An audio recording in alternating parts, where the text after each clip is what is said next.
رکھ رہا ہوں کہ جب وہ دور آئے گا پوری دنیا میں سوائے اسلام کے کچھ نہیں ہوگا۔ الحمدللہ وکفا وسلام علی حبیبہ المصطفیٰ اما بعد فاعوذ باللہ من الشیطان الرجیم بسم اللہ الرحمن الرحیم ان اللہ وملائکتہ یصلون علی النبی یا ایہا الذین آمنوا صلوا علیہ وسلموا تسلیما اللہم صل علی سیدنا محمد معدن الجود والکرم وآلہ واصحابہ الکرام وابنہ الکریم وبارک وسلم صلاة دائمة سرمدا ابدا بحمدہ تعالی وبکرم مصطفیٰ صلی اللہ تعالی علیہ وسلم۔ آج کی شب میں قرآن عظیم کے 16 پارے مکمل ہو چکے ہیں۔ اللہ تبارک و تعالی بقیہ قرآن کے حصے کو صحیح تجوید سے پڑھنے اور آپ سب کو سماعت کرنے کی توفیق عطا فرمائے۔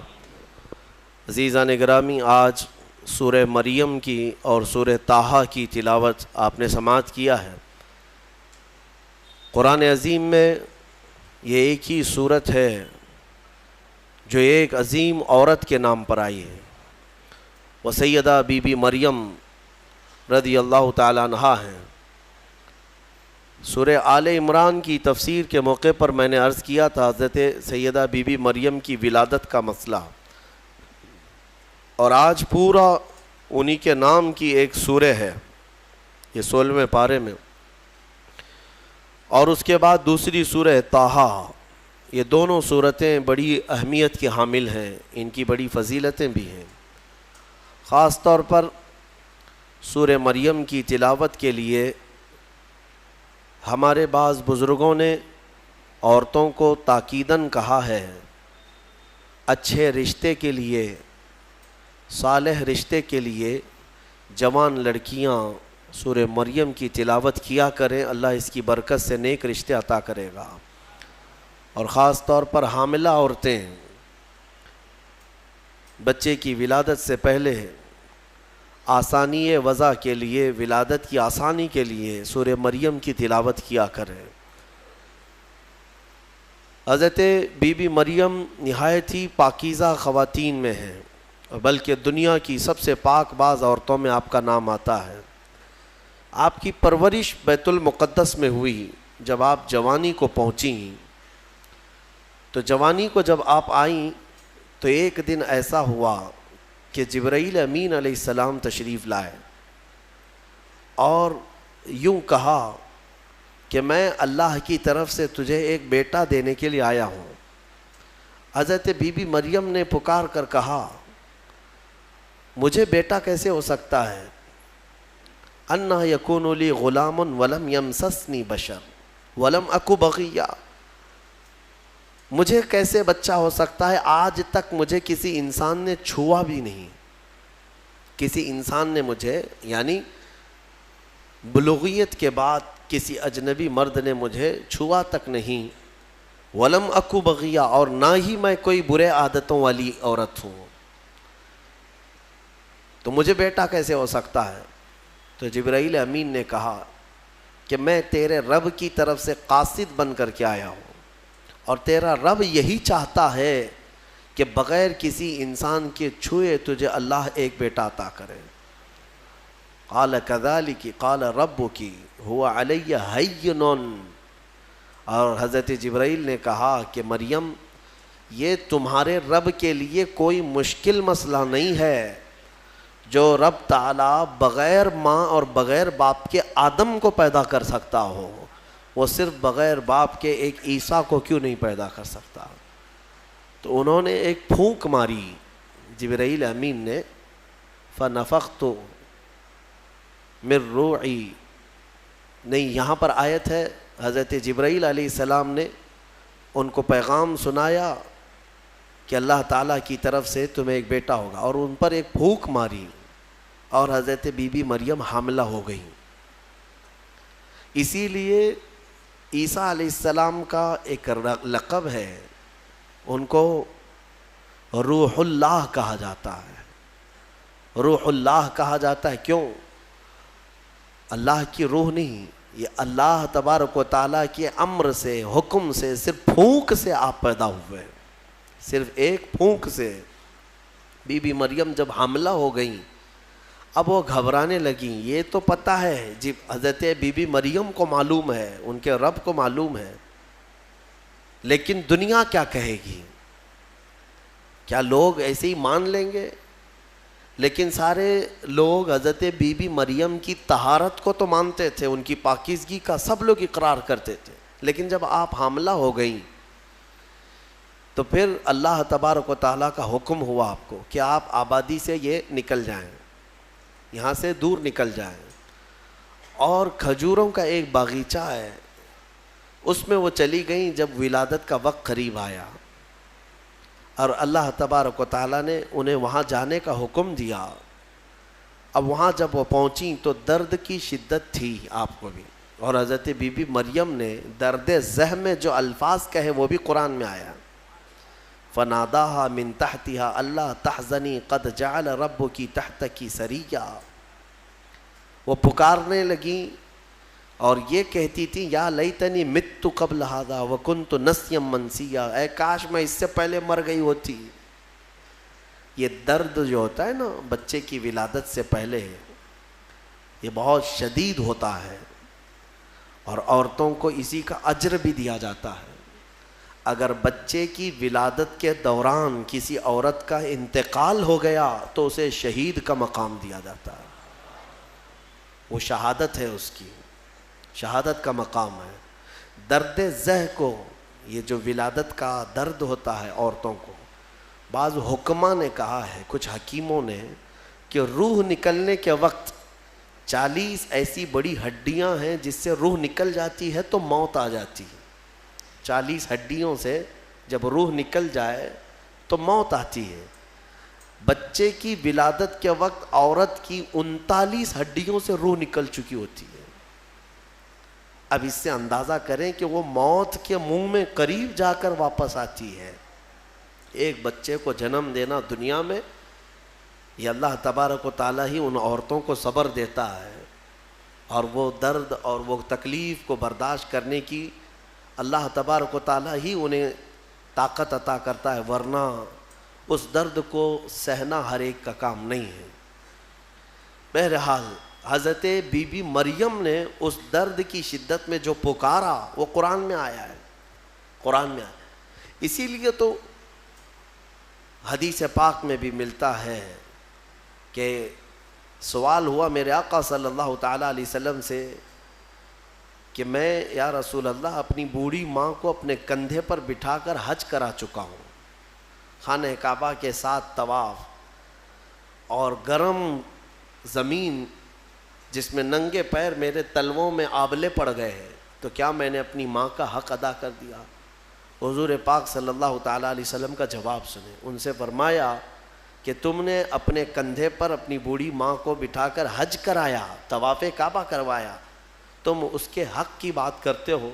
جب تم اپنی ماں کے پیٹ میں تھے ایک جھٹکا تم نے جو لگایا تھا اس کا بھی حق نہیں ادا ہوا, کیونکہ بچہ جب گھومتا ہے پیٹ کے اندر ماں کے, ہر گھومنے کے وقت, ہر چکر کے وقت اس کا ایک الگ درد ہوتا ہے.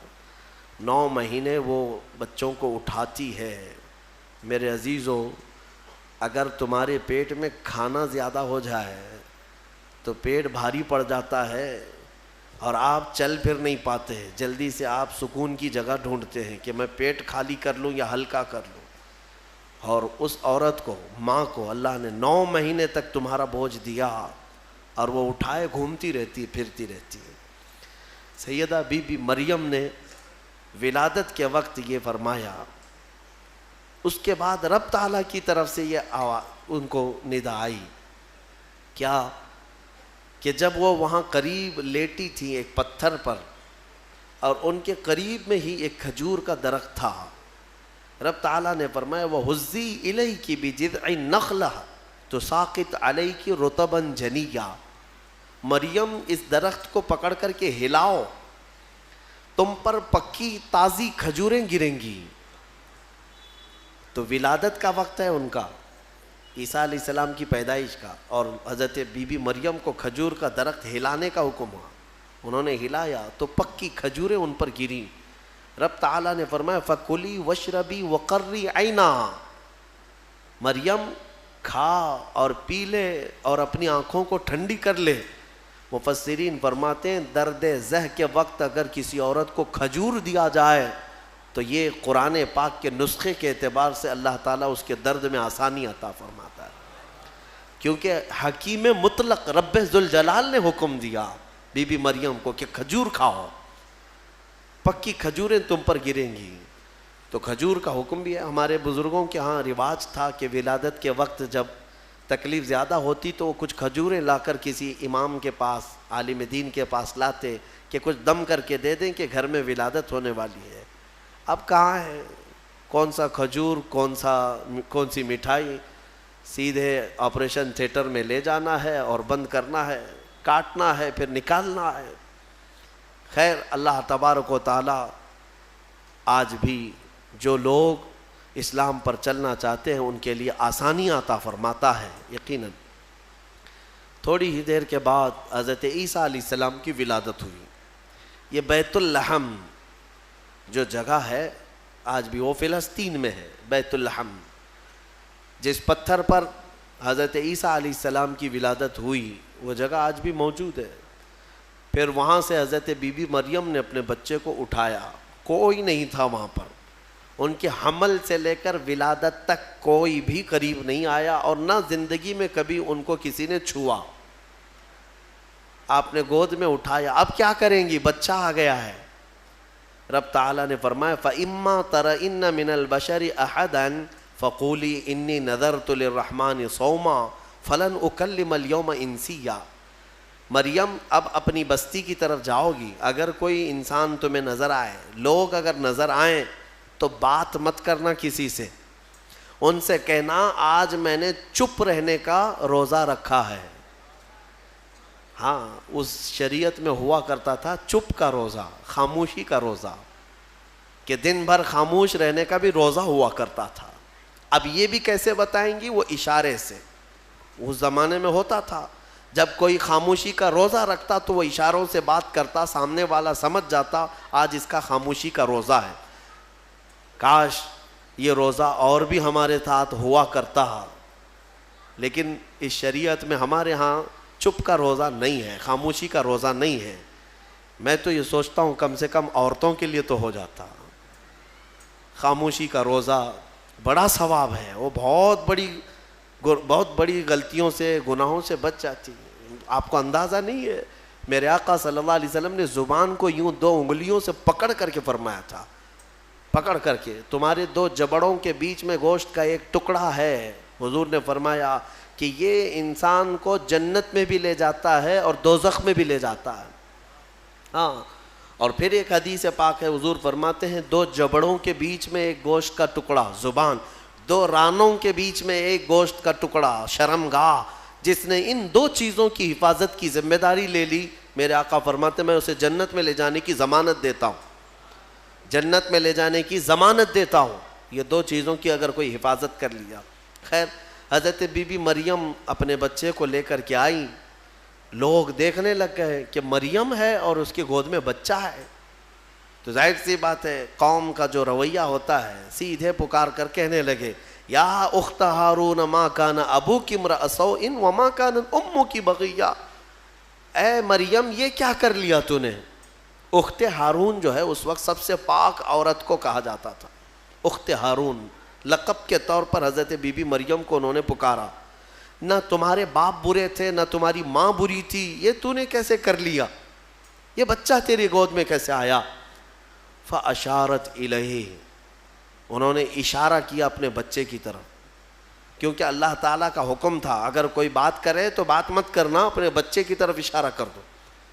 آج میں خاموشی کا روزہ ہوں، اشارہ کیا اپنے گود والے بچے کی طرف، 1 دن کا بچہ ہے، تو لوگ بول پڑے کہ تو اس کی طرف اشارہ کر رہی ہے، قالوا کیف نکلم من کان فی المہد صبیا، ہم کیسے بات کریں اس سے جو آج گود میں ہے تیرے، آج کا بچہ ہے۔ قرآن میں ہے جب وہ لوگ بحث کر رہے تھے، قال انی عبد اللہ آتانی الکتاب وجعلنی نبیا، ابھی وہ بحث کر رہے تھے، عیسیٰ علیہ السلام گود سے ہی بول پڑے۔ کیا بولے؟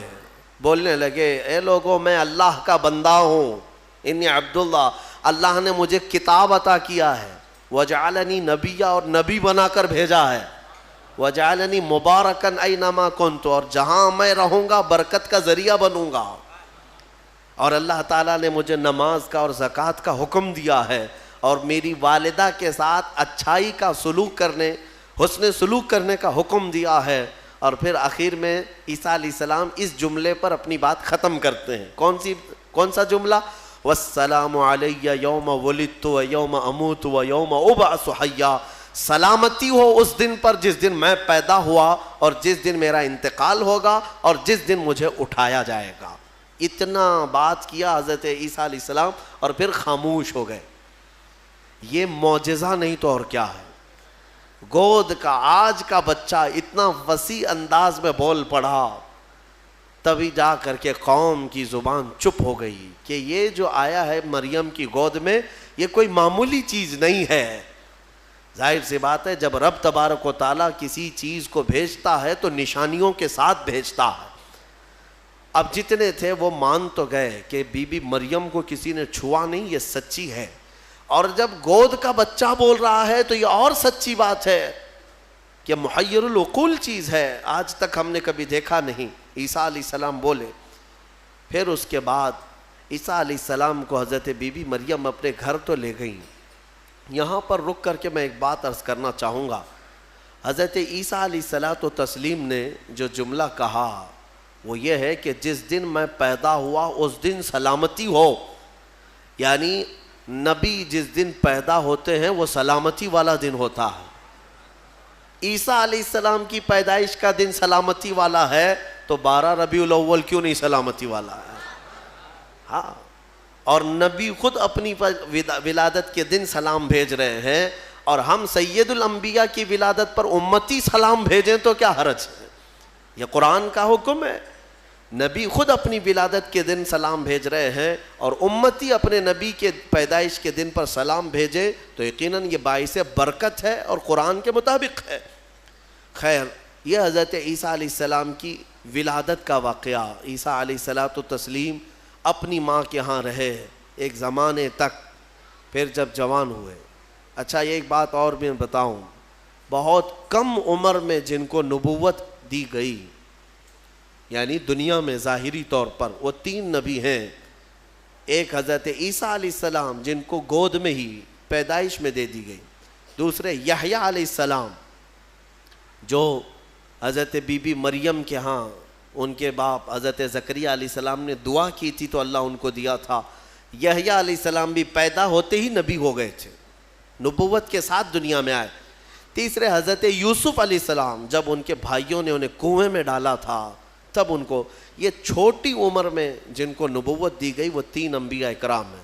یہ تو دنیا کی زندگی کے اعتبار سے، لیکن اگر کوئی یہ کہتا ہے کہ ہمارے آقا محمد صلی اللہ علیہ وسلم کو 40 سال کی عمر میں نبوت دی گئی تو یہ جملہ غلط ہے۔ میرے عزیزو، حضور کو نبوت دی گئی نہیں، نبی ہونے کا اعلان کرنے کا حکم دیا گیا۔ نبوت کب دی گئی وہ خود رسول سے پوچھو۔ میرے آقا فرماتے ہیں کنت نبیا وآدم بین الماء والطین، میں تو اس وقت بھی نبی تھا جب آدم علیہ السلام کو ابھی مٹی اور پانی میں گوندا جا رہا تھا۔ آدم علیہ السلام کا ابھی پتلا بھی نہیں تیار ہوا تھا، حضور فرماتے میں اس وقت بھی نبی تھا۔ تو نبی تو میرے آقا صلی اللہ علیہ وسلم پہلے سے تھے۔ بہرحال عیسیٰ علیہ السلام اللہ تعالیٰ کی ایک نشانی ہے، ان کی ذات ہی اللہ کی ایک نشانی ہے، کیونکہ عقل میں یہ آ جانا کہ بغیر باپ کے دنیا میں آئے جبکہ ان کی ماں کو کسی مرد نے چھوا نہیں۔ اسباب تو یہ بتاتے ہیں دنیا میں کہ ایک عورت اور ایک مرد کے اختلاط سے ہی بچہ پیدا ہوتا ہے۔ دنیا میں بچے کی ولادت ایک مرد اور ایک عورت کے ملنے سے ہی ہوتی ہے، لیکن یہاں عیسیٰ علیہ السلام کی ولادت میں کوئی مرد کا اختلاط نہیں، تو عام انسانوں کے دماغ میں یہ بات نہیں آتی، تو اسباب کی طرف دیکھنے والا انکار کرتا ہے اور خالق اسباب کی طرف جو توجہ کرتا ہے وہ انکار نہیں کرتا، کیونکہ اسباب تو یہ بتاتے ہیں کہ ایک روٹی کھانے کے لیے کئی منزلوں سے سفر کرنا پڑتا ہے، لیکن میرا رحمان چاہے تو سیدھے آسمان سے دسترخوان بھی اتار سکتا ہے۔ ہاں یہ اس سے بھی زیادہ تعجب کی بات میں آپ کو بتاؤں، اس سے بھی زیادہ تعجب کی بات، صالح علیہ السلام اللہ کے نبی ہیں، ان کی قوم بڑی سرکش تھی، نافرمان تھی، اور پتھروں کی پوجا کرتے تھے اور پتھروں کے گھر بناتے تھے اسے تراش تراش کر کے۔ حضرت صالح علیہ السلام نے ان کو اللہ کی طرف بلایا تو وہ نشانی مانگنے لگے، کوئی نشانی بتاؤ کہ تم اللہ کے رسول ہو۔ تو اس زمانے میں پتھروں کے لیے ان کا بڑا مسئلہ تھا کہ پتھروں کی عبادت بھی ہے، پتھروں کے گھر بھی بناتے تھے۔ حضرت صالح علیہ السلام نے اپنی قوم کو ایک جگہ جمع کیا اور ایک پتھر کو، پہاڑ کا ایک پتھر ہے، اس پتھر کو حکم دیا، تو اللہ تعالیٰ نے اس پتھر کے اندر سے ایک اونٹنی پیدا فرمائی، ناقۃ اللہ، اس کو اللہ کی اونٹنی۔ اب مجھے بتاؤ کیا یہ عقل تسلیم کرے گی کہ ایک اونٹنی کو پیدا ہونے کے لیے اس کے بھی تو ماں باپ ہونے چاہیے، وہ بھی کسی اونٹنی کی پیٹ سے پیدا ہوگی؟ لیکن اتنا محیر العقول واقعہ کہ پتھر اور اونٹنی کا کیا میل۔ ہاں یہ بھی بات سمجھ میں آ سکتی ہے کہ ہاتھی کے ہتھنی کے پیٹ سے کوئی اونٹنی پیدا ہو گئی، یا کسی جانور کے پیٹ سے کوئی دوسرا جانور پیدا ہو گیا، کچھ قریب تو سمجھ میں آتا ہے، لیکن پتھر کے اندر سے اونٹنی پیدا ہونا یہ سمجھ میں آتا ہے؟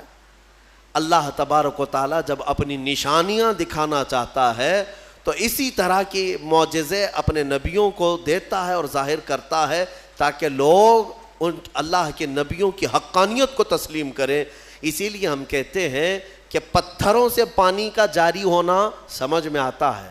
اگر تم پیاسے ہو، ہم نے کہیں پتھر میں سوراخ کر دیا اور پانی بہنے لگ گیا تو آپ پانی پی لیں گے، ہو سکتا ہے تھوڑا بہت تعجب کریں گے، تھوڑا بہت تعجب کریں گے، ہاں انہوں نے پتھر سے پانی نکال دیا، لیکن دماغ میں تمہاری یہ تو ہے کہ بہت سارے پہاڑوں میں دیکھا ہے ہم نے پتھروں کے بیچ سے پانی بہتا ہے۔ لیکن محمد الرسول اللہ صلی اللہ علیہ وسلم کے صحابہ جب پیاسے ہوئے تو پتھر سے میرے آقا نے نہیں، انگلیوں کے بیچ سے پانی جاری کر کے دکھایا ہے۔ سمجھ میں آتی ہے یہ بات؟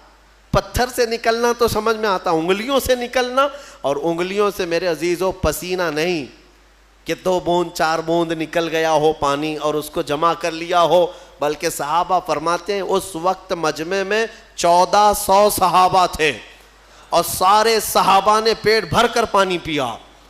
پنجاب رحمت حضور کی انگلیوں سے جو نکلے اس پانی سے سارے صحابہ 1400 صحابہ نے پانی پیا، اپنے مویشیوں کو، جانوروں کو پلایا، اپنے برتنوں میں اور اپنے مٹکوں میں سب بھر بھی لیا۔ اور صحابی فرماتے ہیں اس وقت اگر ہم 10,000 بھی ہوتے تو وہ پانی کم نہ ہوتا، اس سے زیادہ کی تعداد بھی ہو۔ یہ جو معجزے ہیں اللہ تبارک و تعالیٰ کے، یہ نبیوں کے لیے دیے جاتے ہیں، اور یہ نشانیاں حضرت عیسیٰ علیہ الصلوۃ والتسلیم اللہ رب العزت کی کھلی نشانی تھے۔ اب آگے میں بتاتا ہوں، ایک تو ان کی پیدائش ہی نشانی ہے، ان کی ولادت ہی ایک نشانی ہے، لیکن جب آپ جوان ہوئے ہیں اور لوگوں کو اللہ کی طرف بلائے، ایک خدا کی دعوت، اس کے باوجود لوگ نشانیاں پوچھتے رہے، کیونکہ وہ یہودیوں کی جماعت میں آئے تھے۔ بنی اسرائیل میں حضرت عیسیٰ علیہ السلام پیدا ہوئے، اس وقت یہودی تھے، اور یہودی نافرمان قوم اکثر نبیوں کو جھٹلایا کرتے، یہاں تک کہ نبیوں کا قتل بھی کرنے میں ان کا بڑا ہاتھ رہا ہے۔ یہودیوں نے تقریباً 10,000 نبیوں کو قتل کیا ہے۔ ہاں، ہم اللہ کے نبیوں کو، قرآن صاف کہتا ہے وَيَقْتُلُونَ النَّبِيِّينَ بِغَيْرِ حَقٍّ وَيَقْتُلُونَ الْأَنْبِيَاءَ بِغَيْرِ حَقٍّ، ناحق یہ نبیوں کو قتل کیا کرتے تھے یہ یہودی، کیونکہ ان کی طبیعت کا اگر مسئلہ نہیں ملتا تو نبی کو مار دیتے، ان کو اپنی طبیعت کا مسئلہ چاہیے ہوتا، شریعت ان کو ویسی چاہیے جیسا وہ چاہیں۔ انبیاء کرام علیہ السلام کوئی کمپرومائز کرنے کے لیے نہیں آتے، وہ حق کے داعی ہوتے ہیں، حق کے داعی ہوتے ہیں۔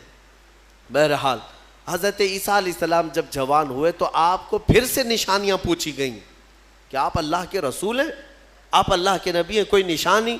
اب اللہ تعالیٰ نے آلریڈی ان کی ولادت ایک نشانی ہے، پھر ان کو معجزے عطا کیے۔ کون کون سے معجزے؟ عیسیٰ علیہ السلام کو 3 معجزے اور دیے گئے، 3 معجزے۔ وہ کیا تھے؟ عیسیٰ علیہ السلام خود اپنی زبان میں فرماتے ہیں، جس کو قرآن میں اللہ تبارک و تعالیٰ نے بیان فرمایا۔ کیا ہے؟ احیی الموتى باذن اللہ، ابرئ الاکمہ والابرص واحیی الموتى باذن اللہ. اور ایک ہے وانبئکم بما تاکلون وما تدخرون فی بیوتکم. 3 معجزے. توجہ چاہتا ہوں، عیسیٰ علیہ السلام کو 3 معجزے دیے گئے. پہلا معجزہ، کوڑ کی بیماری والے، سفید داغ والے کوئی بھی بیمار آئیں، عیسیٰ علیہ السلام اپنا ہاتھ رکھتے تو صحیح ہو جاتا. ابرئ الاکمہ والابرص، کوڑ والا، سفید داغ والا، یہ بیمار اگر حضرت عیسیٰ علیہ السلام کے پاس آتا تو آپ اس کو ہاتھ پھیر دیتے تو اس کی بیماری ختم ہو جاتی. دوسرا معجزہ، وَأُحْيِي الْمَوْتَى بِإِذْنِ اللَّهِ، کہتے ہیں کہ میں مردوں کو اللہ کے حکم سے زندہ کر دیتا ہوں. عیسیٰ علیہ السلام فرما رہے ہیں. عیسیٰ علیہ السلام کا معجزہ یہ تھا کہ اگر وہ کسی قبر کو ٹھوکر مارتے تو قبر سے مردہ زندہ کھڑا ہو جاتا، مرنے کے بعد دوبارہ زندہ کرتے عیسیٰ علیہ السلام. کبھی کبھار مٹی کے پرندے بناتے، ان میں پھونک مارتے تو وہ اڑنے لگتے تھے. ہاں، مٹی کے پرندوں کو پھونک مارتے تو وہ اڑنے لگتے زندہ ہو کر. 2 معجزے ہو گئے. تیسرا معجزہ اہم ہے. عیسیٰ علیہ السلام فرماتے ہیں وَأُنَبِّئُكُمْ بِمَا تَأْكُلُونَ وَمَا تَدَّخِرُونَ فِي بُيُوتِكُمْ، تم اپنے گھروں میں بیٹھ کر جو کچھ بھی کھاتے ہو اور جمع کرتے ہو، عیسیٰ علیہ السلام فرماتے میں یہیں بیٹھ کر کے سب بتا دیتا ہوں، ساری چیزوں کی میں خبر دیتا ہوں. عیسیٰ علیہ السلام کا معجزہ یہ تھا کہ تم اپنے گھروں میں جو کھاتے ہو، جمع کرتے ہو، سب کی خبر عیسیٰ علیہ السلام کو ہے. یہ ظالم نادان جو میرے نبی کے علم غیب کا انکار کرتے ہیں، قرآن پڑھا بھی ہے کہ نہیں پڑھا؟ عیسیٰ علیہ السلام جو بنی اسرائیل کے نبی ہیں، جو بعد میں حضور کی امت میں آئیں گے آسمانوں سے، اور آئیں گے حضور کی امت، حضور پاک صلی اللہ تعالیٰ علیہ وسلم کی امت میں رہیں گے. اب اندازہ کرو، انہیں اللہ تعالیٰ نے اتنا علم غیب دیا تو کیا میرے رسول کو غیب کا علم نہیں ہوگا؟ ہمارا تو عقیدہ یہی ہے، ہمارا موقف یہی ہے. میرے آقا مدینے میں ہو کر ہماری مسجد کا بھی ملاحظہ فرما رہے ہیں. ہاں، وہ پوری دنیا کو ایسے دیکھتے ہیں جیسے اپنے ہتھیلی کو دیکھتے ہیں. خود میرے آقا نے فرمایا، مسلم شریف کی حدیث ہے، اللہ کے حبیب فرماتے ہیں ان اللہ زوى لی الارض، اللہ نے پوری روئے زمین کو میرے لیے سمیٹ دیا ہے، اور میں پوری روئے زمین کو ایسے دیکھتا ہوں جیسے ہتھیلی کو دیکھتا ہوں. 3 معجزے ہیں عیسیٰ علیہ السلام کی، یاد رکھیے گا. اب میرا سوال بھی سن لیجئے توجہ کے ساتھ. ایک ہے وہ کوڑ کی بیماری اور برس کی، سفید داغ کی بیماری والے کو ہاتھ رکھتے تو کیا ہو جاتا؟ صحیح ہو جاتا. حاضر ہے آپ کا دماغ؟ بہت اہم چیز. دوسری چیز ہے مرے ہوئے آدمی کو ٹھوکر مار کر زندہ کر دیتے تھے. چلے 2 ہی پر ہم بات کرتے ہیں. یہ بیماریوں سے شفا دینا کس کا کام ہے؟ عقیدہ تو یہی ہے نا، اللہ کا کام ہے. پھر سوال تو یہاں ان لوگوں کے لیے بھی بن پڑتا ہے جب ہم اپنے مصطفیٰ کے لیے کہتے ہیں یا رسول اللہ شافی و نافی ہو تم، وافی و کافی ہو تم، درد کو کر دو دوا، تم پہ کروڑوں درود. ارے یہ بریلوی شرک کر رہا ہے. رسول کو کہہ رہا ہے شافی ہیں، رسول کو کہہ رہا ہے کافی ہیں. رسول شفا دیں گے؟ جب ہم درود تاج میں پڑھتے ہیں دافع البلاء والوباء والقحط والمرض والالم، ہمارے رسول بلاؤں کو دفع کرنے والے، وباؤں کو دفع کرنے والے، درد کو دور کرنے والے، ہر کرب سے آزاد کرنے والے. ہم پڑھتے ہیں درود میں تو اس پر کچھ لوگوں کا پیٹ درد ہوتا ہے اور کہتے ہیں کیسے تم رسول کو کہہ رہے ہو کہ وہ بیماریوں سے دور کرنے والے ہیں، وہ کیسے دور کر سکتے ہیں؟ ان سے میرا سوال یہ، قرآن کی کوئی آیت پڑھا بھی ہے یا نہیں؟ عیسیٰ علیہ السلام خود کہہ رہے ہیں کوڑ کی بیماری اور برس کی بیماری والے کو میں ہاتھ رکھ دوں تو صحیح ہو جاتا ہے. عیسیٰ علیہ السلام ہاتھ رکھ دیں تو صحیح ہو جاتا ہے. اچھا، اس سے بھی بڑی چیز زندگی دینا اللہ کا کام، موت دینا اللہ کا کام، یہ اللہ تبارک و تعالیٰ کی قدرت میں ہے. اور مرنے کے بعد دوبارہ اٹھانا یہ تو اور بڑی بات ہے، یہ اللہ کی قدرت میں ہے. اور وہ کام عیسیٰ علیہ السلام کہہ رہے ہیں کہ میں مردوں کو زندہ کرتا ہوں. میرے عزیزو، اب یہ شرک نہیں ہوا؟ عیسیٰ علیہ السلام کے بارے میں اگر کوئی عقیدہ رکھے گا کہ وہ مردوں کو زندہ کرتے تھے تو شرک ہو جائے گا. کچھ لوگوں کے فتوے کے حساب سے تو شرک ہے، کیونکہ وہ رسول کے واقعات کو نہیں مانتے. غوث پاک نے اگر کسی مردے کو زندہ کیا تو کہتے ہیں یہ جھوٹی کہانیاں ہیں. ہاں یہ کیسے ہو سکتا ہے؟ یہ صرف اور صرف اللہ رب العزت کا کام. پھر قرآن جو عیسیٰ علیہ السلام کے بارے میں بتا رہا ہے، کیا عیسیٰ خدا ہیں؟ عیسیٰ علیہ السلام خدا ہے؟ یہاں ایک نقطہ سمجھ کر کے چلو. اللہ رب العزت یقیناً قادر مطلق ہے، رزاق وہی ہے، خالق وہی ہے، شافی وہی ہے. لیکن اگر وہ اپنی طاقت کسی محبوب رسول یا نبی کو شفا دینے کی طاقت دے دے، دوبارہ زندہ کرنے کی طاقت دے دے، یا بیماریوں سے دور کرنے کی طاقت دے دے، تو اس میں کسی کے پیٹ درد ہونے کی ضرورت نہیں. مولا جسے جو چاہے وہ مقام عطا فرمائے. یہ شرک بھی نہیں ہے. اللہ جسے جو چاہے وہ عطا فرمائے. اسی لیے ہمارا موقف یہ ہے الحمدللہ کہ ہم مانتے ہیں کہ رسول پاک صلی اللہ تعالیٰ علیہ وسلم بیماریوں کو دور کرتے تھے، لیکن ہم انہیں خدا نہیں مانتے. جیسے عیسیٰ علیہ السلام اللہ کی عطا سے بیماروں کو شفا کرتے تھے، میرے مصطفیٰ بھی اللہ کی عطا سے بیماروں کو شفا کرتے ہیں. اور اسی لیے ہم مانگتے بھی ہیں میرے آقا کی بارگاہ میں. ہمیں بزرگوں نے سکھایا ہے. بلکہ ایک حدیث بھی میں آپ کو بتا دوں. ایک صحابی آئے اور ان کے بھائی کا پیٹ درد کر رہا تھا، بہت تکلیف تھی. حضور کے پاس آئے، کہا یا رسول اللہ میرے بھائی کا پیٹ بہت درد کر رہا ہے.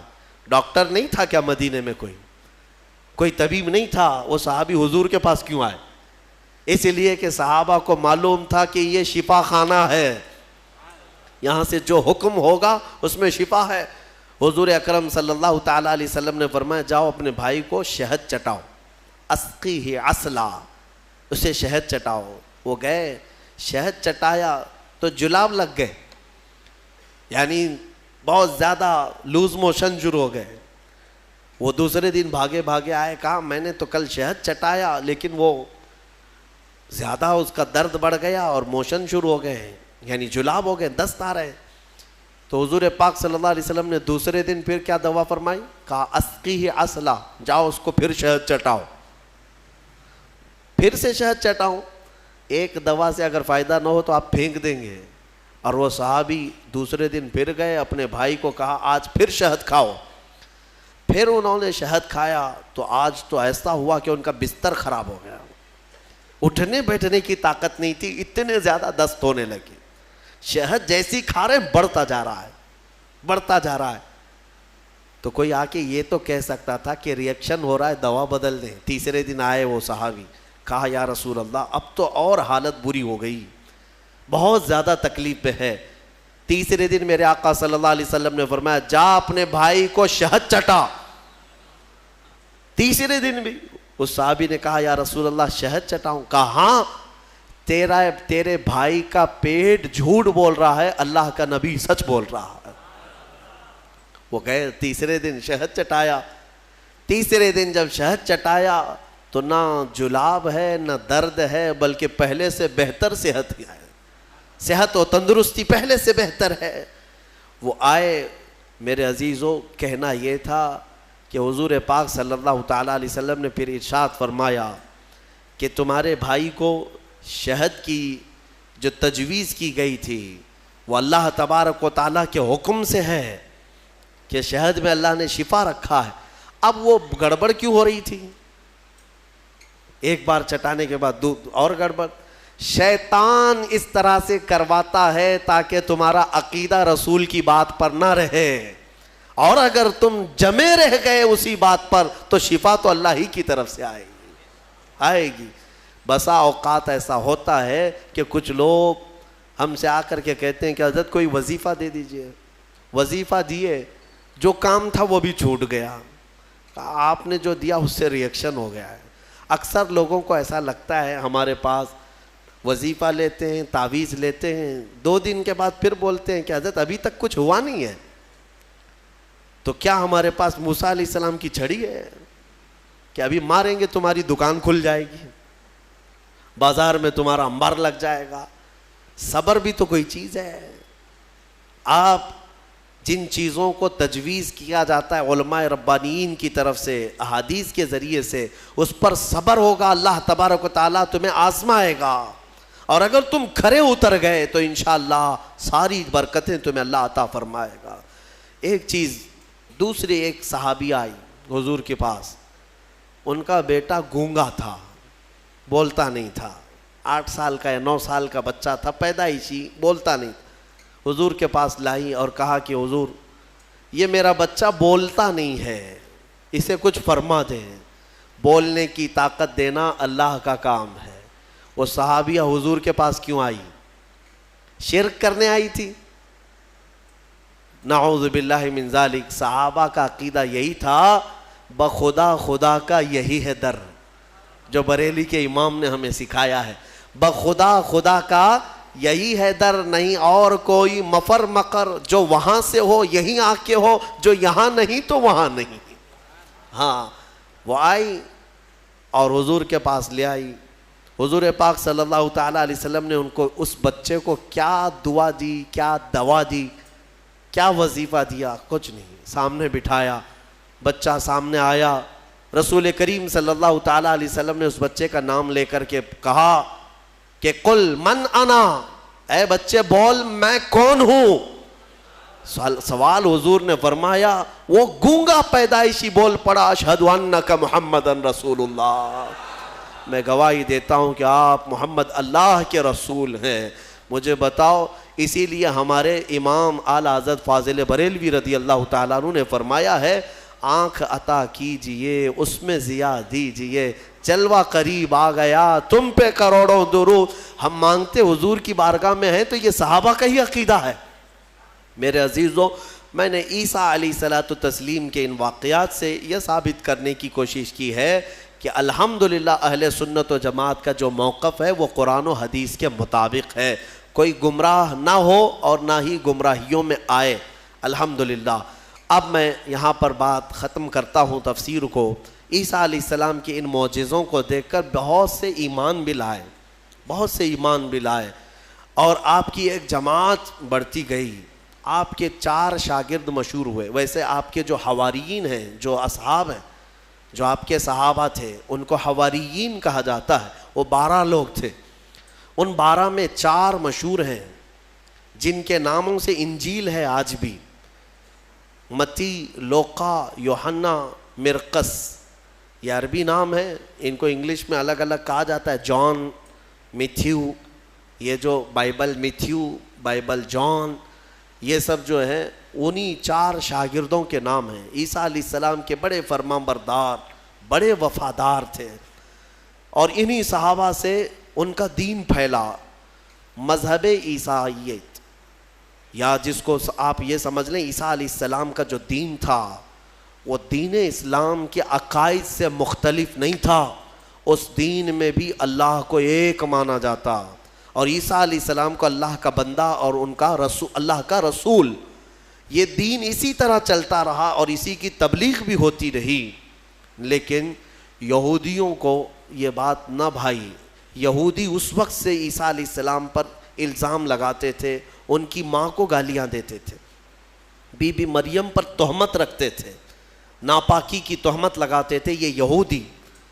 عیسیٰ علیہ السلام کا ایک وقت ایسا بھی آیا کہ یہودیوں کے نرغے میں، کیونکہ یہودی بڑے ہی فتین اور پلان کرنے والے، منصوبہ کرنے والے لوگ، عیسیٰ علیہ السلام کے قتل کا منصوبہ بنا لیا، اور اس قتل کے منصوبے سے وہ آخری دن تھا عیسیٰ علیہ السلام کا، جس گھر میں عیسیٰ علیہ السلام ایک باغیچے میں اپنے شاگردوں کے ساتھ رہے، ان کو تعلیمات دی اور سب کو رخصت کیا اور کہا آج کے بعد میں تم سے ملاقات نہیں کروں گا، تم دین حق پر قائم رہنا۔ شاگرد سب چلے گئے، عیسیٰ علیہ السلام تنہا گھر میں تھے۔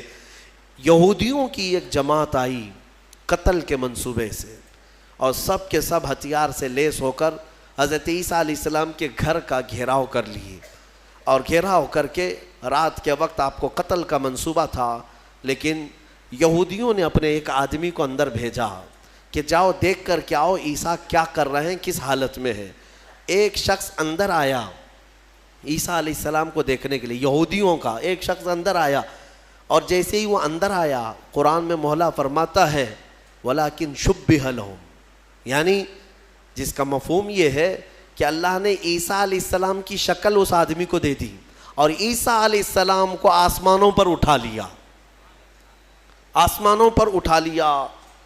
بَلْ رَفَعَهُ اللَّهُ إِلَيْهِ، قرآن میں اللہ فرماتا ہے اللہ نے ان کو اپنی طرف اٹھا لیا. عیسیٰ علیہ السلام آج بھی زندہ ہیں، آسمانوں پر باقی ہیں.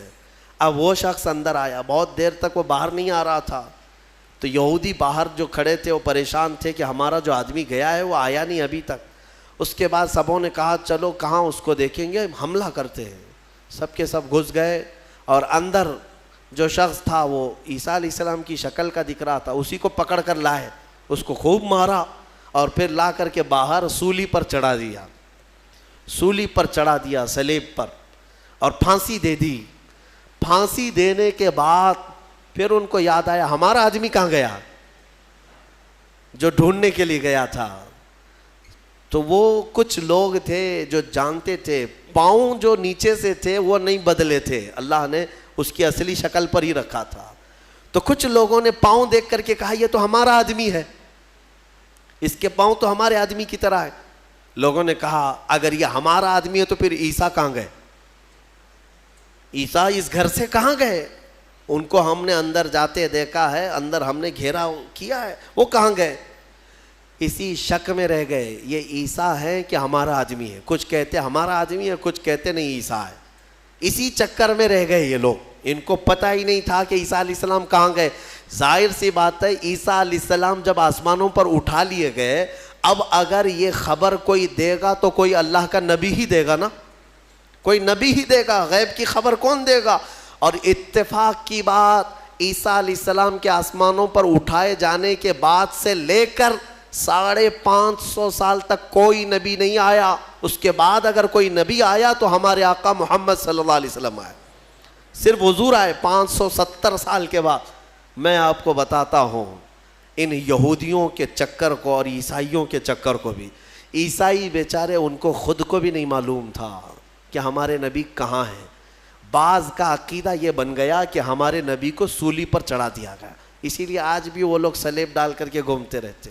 ایک جماعت اس میں یہ بن گئی، ایک جماعت یہ کہنے لگی ہمارے نبی کو یہودیوں نے صلیب پر چڑھا دیا، پھانسی پر چڑھا دیا، اور اس پر پھر عقیدے گڑنے لگ گئے. عقیدے کیا کیا گڑ لیا کہ ہمارے نبی نے جو پھانسی پر چڑھ کر کے قربانی دی ہے، بلیدان دیا ہے، وہ ہم سب کے گناہ معاف کرانے کے لیے قربانی دی ہے.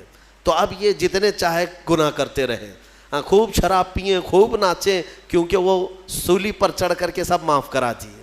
یہ ایک جماعت نے اس میں عقیدہ گڑھ لیا اور عیسائیوں کی ایک جماعت اسی پر چلتی رہی. ایک جماعت پھر بھی حق پر رہی جو عیسیٰ علیہ السلام کے چاروں شاگرد تھے. انہوں نے کہا نہ ہمارے نبی کو سولی پر چڑھایا گیا ہے، نہ ہمارے نبی نے ہمارے لیے قربانیاں دی ہیں، یعنی کہ وہ پھانسی پر چڑھ کر کے سب کے گناہ معاف کرائے، بلکہ ان کا عقیدہ تھا کہ اللہ رب العزت نے عیسیٰ علیہ السلام کو اپنے جلوں میں رکھا ہے. وہ کہاں ہے وہ اللہ بہتر جانے اور عیسیٰ جانے. ایک وقت آئے گا جب عیسیٰ کی حقیقت لوگوں کو معلوم ہوگی. یہ ایک حق جماعت ہمیشہ کہتی رہی اور اسی پر وہ لوگ باقی رہے. پھر اس میں فرقے بھی ہوئے، عیسائیوں میں بہت سارے فرقے بھی ہوئے، 70 سے زیادہ فرقے ہوئے، الگ الگ عقیدے. اور یہ فرقے بھی کس نے بنائے؟ یہودیوں نے بنائے. ان کے اندر گھس کر کے الگ الگ ان کے دماغ چینج کیے. پھر ٹرائنیٹی کا عقیدہ آ گیا کچھ عیسائیوں میں کہ عیسیٰ خدا کے بیٹے ہیں، مریم خدا کی بیوی ہے. کچھ لوگوں کا عقیدہ یہ بنا. پھر کچھ لوگوں کا عقیدہ بنا کہ 3 خدا ہیں، ایک خدا اللہ، ایک خدا جبرائیل، ایک خدا عیسیٰ. آج بھی کچھ لوگ ہیں اس میں، پروٹسٹ ہیں، کیتھولک ہیں اور آرتھوڈاکس ہیں. یہ سب جو فرقے بنے سب میں تھوڑا تھوڑا سا فرق ہے عیسیٰ علیہ السلام کو ماننے کے لیے. بعض کہتے ہیں گاڈ ہے، فادر ہے، اور پھر یہ سن ہے اور میری ہے، یہ 3 خدا ہے. ٹرائنیٹی کے عقیدے بنے. اب میں آپ کو بتاتا ہوں یہ میرے آقا صلی اللہ تعالیٰ علیہ وسلم کا احسان ہے پورے یہودیوں پر بھی اور عیسائیوں پر بھی، کیونکہ یہ جھگڑا کرتے رہے 500 سال تک. اتنا قتل کیا ہے عیسائیوں نے یہودیوں کا اور یہودیوں نے عیسائیوں کا. 500 سال اتنے قتل ہو گئے جس کا شمار نہیں کر سکتے. پورا فلسطین خون میں نہا جاتا تھا جنگوں میں. یہ دونوں جماعتیں لڑتی تھیں.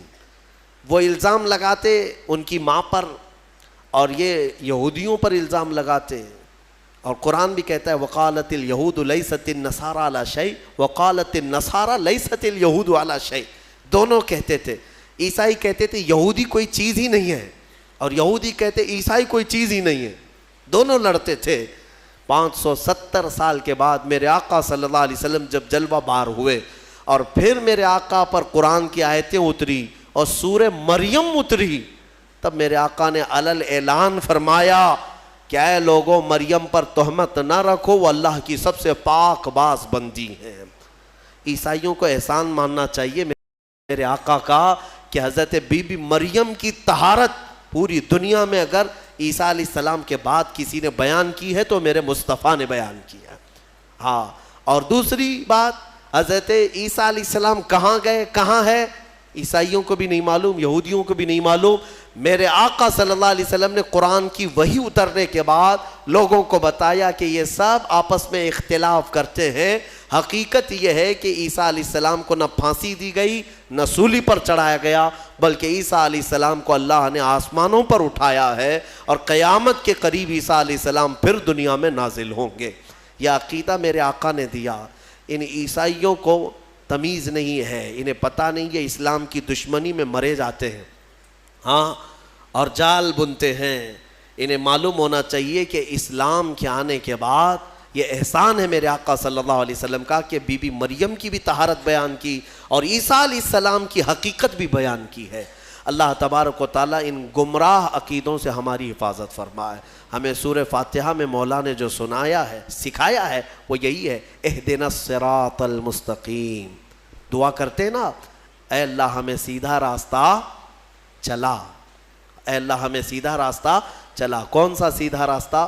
صراط الذین انعمت علیہم, وہ راستہ جس پہ چلنے والوں پر مولا تو نے انعام نازل فرمایا. غیر المغضوب علیہم ولا الضالین, اے اللہ ان لوگوں کا راستہ نہ چلا جو بھٹک گئے اور جن پر تیرا غضب نازل ہوا.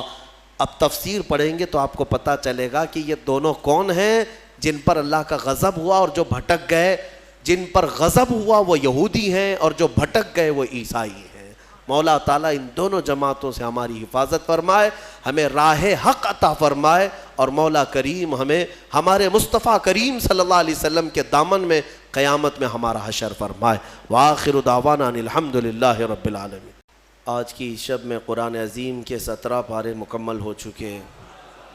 اللہ عز و جل بقیہ قرآن عظیم کو صحیح تجوید سے پڑھنے اور آپ سب کو سماعت کرنے کی توفیق عطا فرمائے. آج ہم نے سورہ انبیاء اور سورہ حج کی تلاوت کی ہے. انبیاء یہ نبیوں کی جمع ہے, نبی کی جمع ہے. اس میں اللہ عز و جل نے کئی انبیاء اکرام علیہ السلام کا ذکر فرمایا. خصوصیت کے ساتھ سیدنا ابراہیم علیہ السلام اور حضرت ایوب علیہ السلام کے حالات بیان فرمائے اور حضرت یونس علیہ السلام کے متعلق بھی. انبیاء اکرام علیہ السلام کے متعلق اسلامی عقیدہ ہمارا یہ ہے کہ نبی ہوتے کون ہیں, نبی کون ہیں, کیا وہ آسمانوں سے آتے ہیں یا کوئی الگ مخلوق ہیں؟ نہیں, بلکہ وہ انسانوں میں سے ہی ہیں, مگر یہ کہ اللہ تعالیٰ ان کو چن لیتا ہے اور پیدائش سے لے کر ان کی وفات تک مولا ان کو ہر عیب سے اور ہر گناہ سے پاک رکھتا ہے. اور نبیوں کو ہی معصوم کہا جاتا ہے. معصوم کا جو لفظ ہے یہ نبیوں کے لیے ہے اور فرشتوں کے لیے ہے. عصمت یہ عربی کا لفظ ہے. لہٰذا ہمارا عقیدہ یہی ہے کہ انبیاء اکرام علیہ السلام معصوم عن الخطا ہوتے ہیں, خطا سے ہمیشہ کے لیے وہ محفوظ ہوتے ہیں. معصوم اور محفوظ میں فرق ہے. معصوم وہ ہے جو کبھی گناہ کر ہی نہیں سکتا, محفوظ وہ ہے جس کے اندر گناہ کرنے کی طاقت تو ہے لیکن اللہ نے اسے بچا رکھا ہے، محفوظ ہے وہ۔ بہرحال انبیاء کرام علیہ السلام کے بارے میں یہ عقیدہ ہمیشہ رکھنا ہوگا آپ کو کہ وہ ہر عیب سے، گناہوں سے پاک ہوتے ہیں، اور ان سے ریلیٹڈ کسی بھی چیز کو ہلکے میں آپ نہیں لے سکتے۔ کسی بھی نبی کی ادنا سی توہین کرنا کفر ہے، اسلام سے وہ بندہ خارج ہو جائے گا۔ انبیاء کرام علیہ السلام کے متعلق جو عقائد ہیں اس کو میں سرسری طور پر آپ کے سامنے رکھ رہا ہوں۔ نبی جو ہے یہ محنت سے اور عبادت سے نہیں بنتے، پرہیزگار ہو جائے تو نبی بن گئے، بہت زیادہ نمازیں پڑھی، بہت زیادہ اللہ کی بارگاہ میں دعائیں کی تو نبی بن گئے، نہیں۔ نبوت یہ کسب سے، محنت سے ملنے والی چیز نہیں ہے، بلکہ یہ اللہ کی عطا ہے، اور اللہ تعالیٰ نے روحوں میں ہی چن لیا کہ کس کو نبی بنایا جائے گا۔ ابھی دنیا میں آنے سے پہلے ہی جب روحیں ہماری جہاں تھیں، اللہ تعالیٰ نے ان روحوں میں ہی منتخب کر لیا کہ یہ لوگ نبی بنیں گے اور دنیا میں جائیں گے۔ اور وہ آتے کیوں ہیں؟ ایک قوم میں کبھی نبی آئے، کبھی ایک خاندان میں آئے، کبھی ایک شہر میں، کبھی ایک ملک میں، جیسی ضرورت رہی ویسے نبی آئے۔ اور نبیوں کا جو کام ہوا کرتا ہے وہ یہی ہے کہ بھولی بھٹکی قوم کو پھر سے اللہ کے راستے پر لے آنا، شرک سے، بت پرستی سے، کفر سے انہیں نجات دینا، اور ایک خدائے وحدہ لا شریک کی عبادت کی طرف انہیں مائل کرنا، یہ نبیوں کا اہم کام۔ اور ایک بات یاد رکھیں، آدم علیہ السلام سے لے کر میرے آقا صلی اللہ تعالیٰ علیہ وسلم تک جتنے نبی آئے، سارے نبیوں کا عقیدہ ایک ہی تھا، عقیدے میں کسی کے فرق نہیں۔ اللہ کے ایک ہونے میں سارے نبیوں کا اتفاق، قیامت کے قائم ہونے میں سارے نبیوں کا اتفاق، اللہ تعالیٰ کے فرشتے موجود ہیں اس پر سارے نبیوں کا اتفاق، تقدیر کے متعلق سارے نبی ایک ہی عقیدے کے مالک ہیں۔ ہاں، شریعتوں میں کچھ نہ کچھ بدلاؤ آتا رہا ہے۔ شریعت میں جو مسائل جینے کے ہیں، کچھ چیزیں کسی کے نزدیک حلال تھیں، کسی کے نزدیک حرام ہیں۔ پہلے کی امتوں میں کچھ چیزیں حلال تھیں، بعد میں حرام ہوئی۔ جیسے آدم علیہ السلام کی امت، ان کی اولاد تھی، بھائی بہن کا نکاح جائز تھا۔ کیوں؟ اس لیے کہ انسان تھے ہی نہیں، جو تھے انہی کی اولاد تھی۔ تو اب نسل کو بڑھایا کیسے جائے گا؟ انہی کی اولاد میں آج جو پیدا ہوتا لڑکا اور کل جو پیدا ہوتی لڑکی، یعنی حضرت حوا کو روزانہ ایک لڑکا اور ایک لڑکی پیدا ہوتے ہیں۔ یہ نسل انسانی کی ابتدا تھی، ایسے نہیں کہ 9 مہینے کے بعد پیدا ہوں گے۔ تو آج جو پیدا ہوتا لڑکا اور کل جو لڑکی پیدا ہوتی، ان کے ساتھ نکاح کر دیا جاتا۔ تو ان کی شریعت تھی آدم علیہ السلام کی، اور اس شریعت میں جائز تھا بھائی بہن کا نکاح، لیکن اس کے بعد جب نسل انسانی بڑھ گئی تو پھر یہ منسوخ ہو گیا، حکم ختم۔ اسی طرح سے آپ نے قرآن میں سنا بھی ہے سورہ یوسف کی تفصیل میں کہ حضرت یوسف علیہ السلام کو ان کے 11 بھائیوں نے اور عزیز مصر نے اور ان کے والد نے سجدہ کیا۔ سجدے کا لفظ سنا نا؟ تو یہ سجدہ کیا تھا؟ ان کی شریعت میں تعظیم کا سجدہ جائز تھا، تعظیم کے لیے، لیکن بعد میں شریعت محمدی میں یہ سجدہ بھی حرام قرار دیا۔ سجدے تعظیم بھی ہماری شریعت میں جائز نہیں، چاہے وہ حضور کے لیے ہو، کسی اور نبی کے لیے ہو، یا کسی ولی کے لیے ہو، یا کسی کی قبر کے لیے ہو، کسی کے لیے بھی جائز نہیں۔ میرے آقا صلی اللہ تعالیٰ علیہ وسلم نے سارے سجدے ختم فرمائے سوائے رب ذوالجلال کے سجدے کے، اللہ کا سجدہ بس، اس کے علاوہ کسی کے لیے سجدہ جائز نہیں۔ انبیاء اکرام کی شریعتوں میں بدلاؤ ہوتا رہا، کتابیں بدلتی رہیں، لیکن عقیدہ سب کا ایک ہی تھا۔ آدم علیہ السلام سے لے کر آج تک جو عقیدہ ہمارا ہے، یہ عقیدہ سب کا متفق ہے، ایک ہی ہے۔ یہ کتنے نبی آئے، ان کی صحیح تعداد تو اللہ اور اس کے رسول کو ہی معلوم، لیکن کچھ حدیثوں میں ایک فگر ملتا ہے۔ ایک روایت میں حضور اکرم صلی اللہ تعالیٰ علیہ وسلم کی حدیث میں ملتا ہے 1,24,000، اور ایک روایت میں 2,24,000۔ تو الگ الگ روایتیں آئی ہیں، صحابہ نے جو روایت کیا، اس لیے بزرگوں نے فرمایا، علماء نے فرمایا کہ صحیح تعداد تو اللہ ہی بہتر جانے، لیکن کبھی اگر کہنا ہوا تو یوں کہیں 1,24,000 کم و بیش کا لفظ ہم استعمال کرتے ہیں. کیوں؟ کم بھی ہو سکتے ہیں یا زیادہ بھی ہو سکتے ہیں، لیکن سب پر ہمارا ایمان ہے. لیکن یہاں ایک عقیدہ سنتے جائیے، اللہ کا نبی آپ کس کو کہیں گے؟ کسی کو بھی اللہ کا نبی کہنے کے لیے نام کے ساتھ آپ کو قرآن میں اس کا نام ہونا چاہیے یا رسول پاک سے سنا ہوا ہونا چاہیے. حضرت ابراہیم علیہ السلام نام کے ساتھ نبی ہم جانتے ہیں کہ نہیں؟ کیونکہ ان کا نام قرآن میں بھی آیا ہے اور حضور کی زبان پر بھی آیا ہے. اسماعیل علیہ السلام، موسیٰ علیہ السلام، عیسیٰ علیہ السلام، داؤد علیہ السلام، سلیمان علیہ السلام، یہ انبیاء وہ ہیں جن کے نام قرآن میں آئے اور احادیث میں بھی آئے. کل 26 نبیوں کے نام قرآن میں آئے. کتنے؟ 26 نبیوں کے نام قرآن پاک میں آئے، اور کچھ ان کے علاوہ احادیث میں نام آئے ہیں. کل ملا کر کے 40 نام ہوں گے. اگر 40 نام ہیں تو باقی 1,24,000 کہاں ہیں؟ تو ان کے بارے میں آپ کو من جملہ عقیدہ رکھنا ہوگا. اتنے آئے تھے لیکن ہر ایک کا نام ہمیں معلوم نہیں. جتنے نام حضور نے بتائے اتنے ناموں کے ساتھ ہمیں نبی ماننا فرض ہے. اب یہاں پر وہی بات آ جاتی ہے، بعض لوگ یہ کہتے ہیں کہ کسی کی تعلیمات اچھی دیکھ کر کے شاید وہ بھی نبی ہو سکتے ہیں. گوتم بدھ بھی نبی ہو سکتا ہے.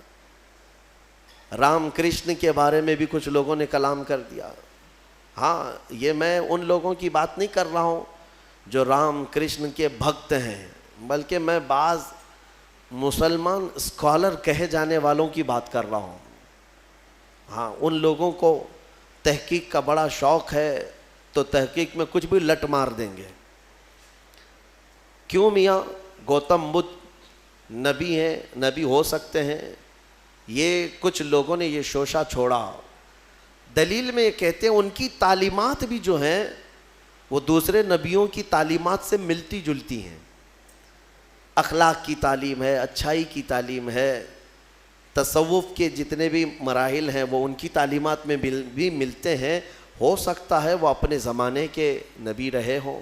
ایک بات یاد رکھ لیں، میں نے جو آپ کو فارمولہ بتایا اس پر ہمیشہ چلیے. آپ کسی کو بھی نام کے ساتھ نبی کہنے کے لیے ان کا نام قرآن میں یا حدیث میں آیا ہوا ہونا ضروری ہے. اگر قرآن و حدیث میں ان کا نام نہیں آیا تو چاہے اس کی تعلیمات سب سے اعلیٰ ہی کیوں نہ ہو، نبی ہم نہیں کہہ سکتے، نبی نہیں کہہ سکتے. اتنی بات یاد رکھیں. اور اگر غیر نبی کو آپ نے نبی مان لیا کافر ہو جاؤ گے، معاذ اللہ رب العالمین. کسی غیر نبی کو، نبی نہیں تھا اور آپ نے اس کو نبی کہا، کافر ہو جائیں گے. اور کوئی نبی ہیں ان کی نبوت کا انکار کیا تب بھی کافر ہو گئے. بات سمجھ میں آ رہی؟ یہ عقیدہ بہت ہی اہمیت کا عامل ہے، اس لیے اس کو لے کر کے چلیں. آپ غیر نبی کو آپ نبی کہہ نہیں سکتے. اب یہ انبیاء کرام علیہ السلام اللہ تعالیٰ کے محبوب اور مقبول بندے، اللہ تعالیٰ براہ راست ان پر وحی فرماتا ہے، پیغامات بھیجتا ہے. مخلوق کو اللہ تعالیٰ ڈائریکٹ بات نہیں کرتا. تمام بندوں سے اللہ تعالیٰ وما کان اللہ تبارک و تعالیٰ فرماتا ہے کہ اللہ تبارک و تعالیٰ کسی بشر سے بات نہیں کرتا مگر یہ کہ کسی نبی کے ذریعے سے، وحی کے ذریعے سے. انبیاء اکرام علیہ السلام ذریعہ ہیں بندوں اور رب تعالیٰ کے بیچ میں. جو احکام اللہ کے پہنچانے ہوتے ہیں وہ بندوں کے ذریعے سے، نبیوں کے ذریعے سے پہنچائے جاتے ہیں. اب آپ توجہ چاہتا ہوں، 1,24,000 کم و بیش جتنے بھی نبی آئے کہاں سے شروع ہوئے کہاں پہ ختم ہوئے یہ بھی ماننا ضروری ہے آپ کو. اسلامی عقیدہ، سب سے پہلے نبی آدم علیہ السلام اور سب سے آخری نبی محمد صلی اللہ علیہ وسلم، یہ دونوں چیزیں بھی ماننا آپ کو ضروری ہے. قرآن پاک جب مکمل ترتیب دے دیا گیا نا، مکمل ترتیب دے دیا گیا تو ادھر ایک اور ادھر ایک، جس کو ہم رٹ کہتے ہیں نا، رٹ پٹھا یعنی کور، اس کو عربی میں دفت کہا جاتا ہے، ما بین الدفتین، یعنی دو رٹ کے کور لگا دیے گئے قرآن کو. اور حضرت عثمان غنی نے فرمایا اب قرآن وہی ہے جو ان دو رٹ کے بیچ میں ہے، اس میں کوئی ایک ورق زیادہ بھی نہیں کرے گا اور ایک ورق اس میں سے نکالے گا بھی نہیں، سب گنا جا چکا ہے. اور اگر یہ رٹ ہٹ گیا، یعنی یہ کور ہٹ گیا، تو کوئی بھی اس میں اضافہ کرے گا یا کم کرے گا. میں یہ مثال اس لیے دے رہا ہوں، آدم علیہ السلام ابتدائے انبیاء اکرام میں پہلے نبی ہیں، اور محمد صلی اللہ تعالیٰ علیہ وسلم آخری نبی ہیں. یہ دونوں اول و آخر کا ماننا بہت ضروری ہے. ان میں ایک نبی کو بھی ہٹایا تو بہت سارے ظالم دوسروں کو لا کر اندر داخل کریں گے. وہ بھی نبی ہیں، یہ بھی نبی ہیں. اور اسی لیے انبیاء اکرام میں ایمان کی جب بات آتی ہے تو خاص طور پر ہم یہ ذکر کرتے ہیں سارے نبیوں کو ماننا ہمارے لیے ضروری ہے، سارے نبیوں پر ایمان ہے، لیکن محمد صلی اللہ تعالیٰ علیہ وسلم کے بارے میں کچھ عقیدے الگ ہیں، خاص ہیں. وہ یہ ہے کہ وہ نبی بھی ہیں، رسول بھی ہیں، افضل الرسل بھی ہیں، سید الانبیاء بھی ہیں. یہ سب ماننا ہر مومن کے لیے ضروری ہے. وہ امام الانبیاء بھی ہیں، امام الاولین امام الآخرین بھی ہیں، اور سب سے مضبوط چیز یہ ماننا ضروری ہے کہ میرے محمد صلی اللہ علیہ وسلم خاتم النبیین ہیں. اب ان کے بعد کوئی نبی نہیں آ سکتا. اگر کسی نے نبوت کا دعویٰ کیا میرے آقا کے بعد، حدیث میں اس کو دجال کہا گیا ہے. وہ دجال ہے. دجال کسے کہتے؟ سب سے بڑا جھوٹا. وہ جو بڑا دجال آئے گا وہ بعد میں آئے گا، لیکن جو نبوت کا دعویٰ کرتے وہ بھی دجال ہیں. حضور کی ایک حدیث میں ہے، میرے آقا نے فرمایا میرے بعد تم دیکھو کہ قریب 30 دجال آئیں گے اور سب نبوت کا دعویٰ کریں گے. حضور کے انتقال کے وفات کے فوراً بعد ہی 2 دجال ظاہر ہو گئے تھے، مسیلمہ کذاب اور اسود عنسی. یہ دونوں نے نبوت کا دعویٰ اسی زمانے میں کر دیا تھا اور دونوں مارے گئے ہیں. مسیلمہ کذاب اور اسود عنسی حضرت خالد بن ولید کے لشکر میں یہ دونوں مارے گئے ہیں. ان دونوں جھوٹوں کو قتل کر دیا گیا، اور بہت سارے دنیا میں ایسے آئے اور مارے گئے. اس کے بعد یہ ایک ہمارے لیے سوئے قسمت ہے کہ ہندوستان میں بھی یہ داغ آیا. قادیان پنجاب کا ایک علاقہ ہے، وہاں ایک کانا شخص پیدا ہوا جس کا نام غلام احمد تھا. انگریزوں نے اسے پالا تھا اور بڑا کر کے اس کو تعلیم دے دے کر کے پھر اس سے نبوت کا دعویٰ بھی کروایا. قادیانیت ایک پورا کا پورا آج ایک فرقہ ہے، ایک پورا دین پھیلا دیا. مرزا غلام احمد قادیانی، اس نے نبوت کا دعویٰ کیا. یہ 100 سال پہلے کی بات کر رہا ہوں. وہاں وہ انگلش نبی بن کر کے آیا تھا اور لوگوں میں اپنے نبی ہونے کا بلکہ عیسیٰ علیہ السلام سے افضل ہونے کا بھی دعویٰ کرتا تھا. اور بھینگا تھا، کانا تھا، ایک آنکھ سے کمزور تھا. عیسیٰ علیہ السلام کے بارے میں تو ہے کہ وہ مادر ذات اندھوں کو شفا دیا کرتے تھے، اور یہ غلام احمد خود ہی کانا تھا، اپنی آنکھ درست نہیں کر سکا اور کہتا ہے میں عیسیٰ سے افضل ہوں، عیسیٰ علیہ السلام سے افضل. اس کے بھی کچھ ماننے والے ہو گئے. آج انہوں نے نام الگ رکھ لیا ہے، احمدی جماعت. قادیانی کہیں گے تو جلدی پہچان لیں گے سارے لوگ. تو جماعت احمدیہ، احمدی جماعت، اور یہ کہتے ہیں ٹرو اسلام، سچا اسلام یہی ہے. ان خبیثوں نے انٹرنیٹ پر ایسی بھرمار رکھی ہے کہ جب بھی کوئی اسلام سرچ کرنے پر جاتا ہے بھولا بھالا نوجوان تو سب سے پہلے ان کی ویب سائٹ اتر جاتی ہیں. اسلام کے نام پر انہوں نے جال پھیلا رکھا ہے، اتنی روایتیں گڑ گڑ کر کے نئی نئی باتیں بنا کر رکھا ہے. اسی لیے میں نوجوانوں سے کہتا ہوں ہمیشہ کہ سارا دین انٹرنیٹ سے مت سیکھو. ہاں کچھ معلومات ضرور اس میں ہو جائیں گی، لیکن کراس ویریفیکیشن کے لیے ضرور علماء سے رابطہ کیا کریں کہ یہ صحیح بھی ہے یا نہیں ہے. ورنہ ہم نے دیکھا ہے کہ گوگل والے بہت سارے چھوٹے چھوٹے راستوں میں پھنس جاتے ہیں. گوگل میپ پہ چلنے والے پھنستے ہیں تو پھر یہ دین کا راستہ ہے، پتہ نہیں اس میں کہاں کہاں پھنسا دیا جائے گا. تو یہ غلام احمد قادیانی، اس نے جھوٹی نبوت کا دعویٰ کیا، اور اس نے یہ بھی دعویٰ کیا کہ میرے پاس فرشتے بھی آتے ہیں، انگلش میں وہی لے کے آتے ہیں، انگلش میں وہی لے کر کے آتے ہیں، اور اس نے کتابیں بھی لکھ دیں، 17-18 کتابیں لکھی، اور سب میں الگ الگ تعلیمات بھر دیا۔ جیسے حضور پاک صلی اللہ تعالیٰ علیہ وسلم کی حدیثیں ہیں، اس کو چرا چرا کر کے الگ الگ مضمون کی کتابیں لکھ دیا۔ آپ کو میں ایک بات بتا دوں، اس نے خود اپنے ہاتھوں سے کتاب لکھا ہے، جبکہ 1,24,000 کم و بیش جتنے نبی آئے، ان نبیوں کے بارے میں ایک روایت متفقہ ہے کہ کسی بھی نبی نے اپنے ہاتھ سے کوئی وحی نہیں لکھی، اسی لیے تو میرے آقا صلی اللہ علیہ وسلم نے بھی نہیں لکھا۔ اور اس بات کو لے کر کچھ جاہل یہ سمجھتے ہیں کہ حضور کو لکھنا نہیں آتا تھا۔ ارے نبیوں کی شان ہے وہ لکھتے نہیں تھے، کیوں؟ اس لیے کہ نبی کا حافظہ ایسا ہوتا ہے کہ اسے لکھنے کی ضرورت ہی نہیں ہوتی، ضرورت نہیں، ہاں لیکن لکھوایا جاتا تھا، حضور نے لکھوایا ہے صحابہ سے، اور یہ مردود تو خود ہی لکھتا تھا، ساری کتابیں خود ہی لکھا، اور پھر بعد میں مارا بھی گیا، ختم بھی ہو گیا۔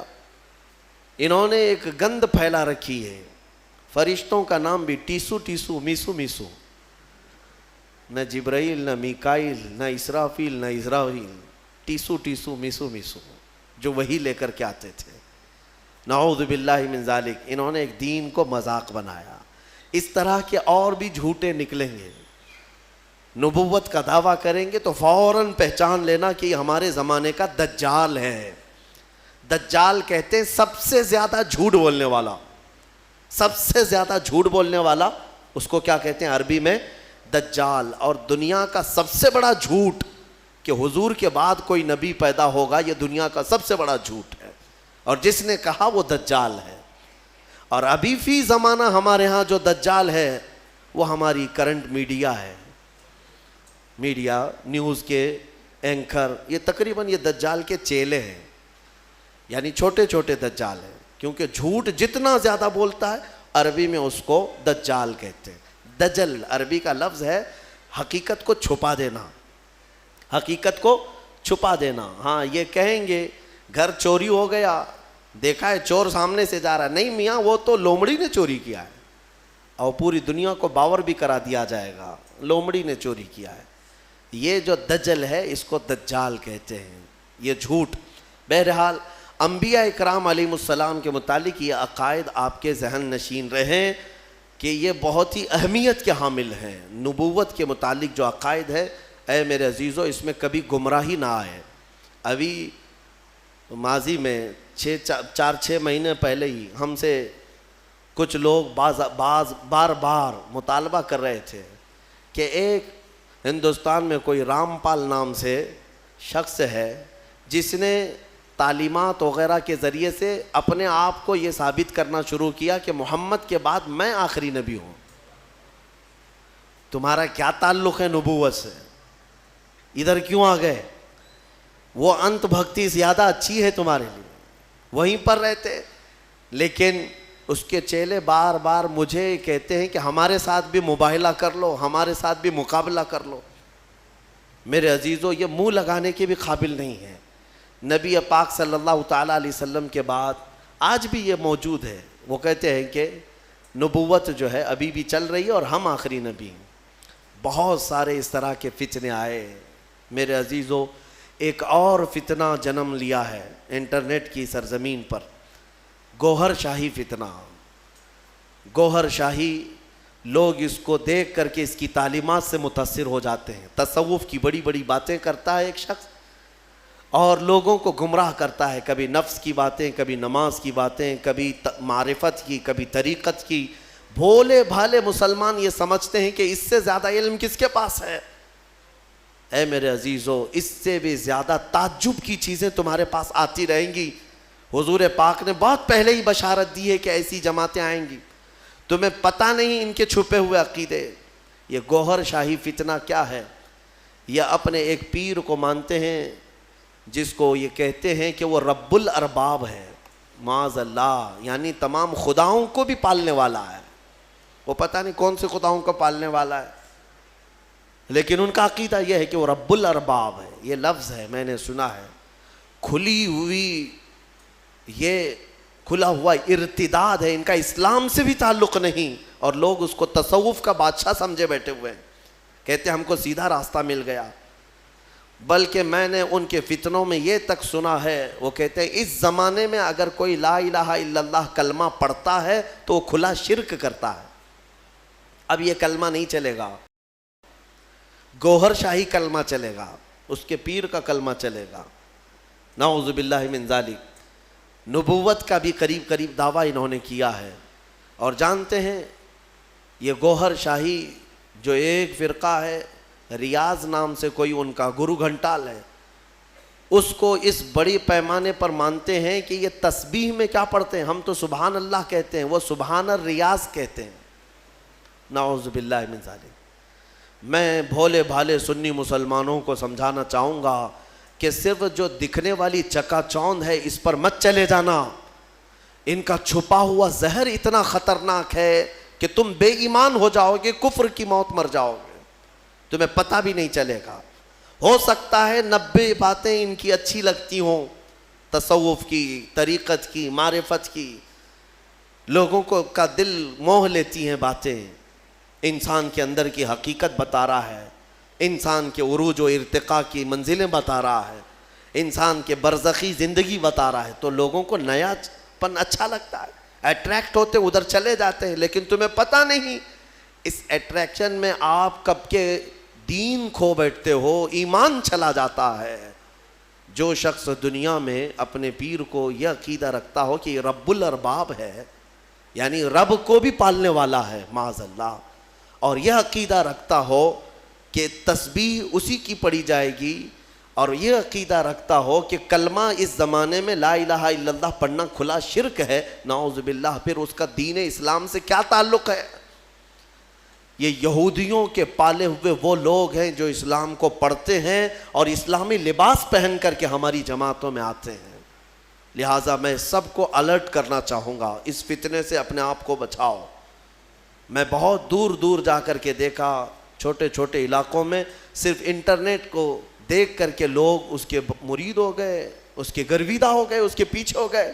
کسی وقت انشاءاللہ العزیز میں پورا آپریشن کروں گا اس کا, اس لیے کہ میں بہکتے ہوئے کئی لوگوں کو دیکھا ہے. بہرحال آج سورہ انبیاء کی ہم نے تلاوت کی. مختصراً میں عرض کروں, حضرت سیدنا ابراہیم علی نبینا علیہ الصلاۃ والتسلیم کا ذکر یہاں پر ہے.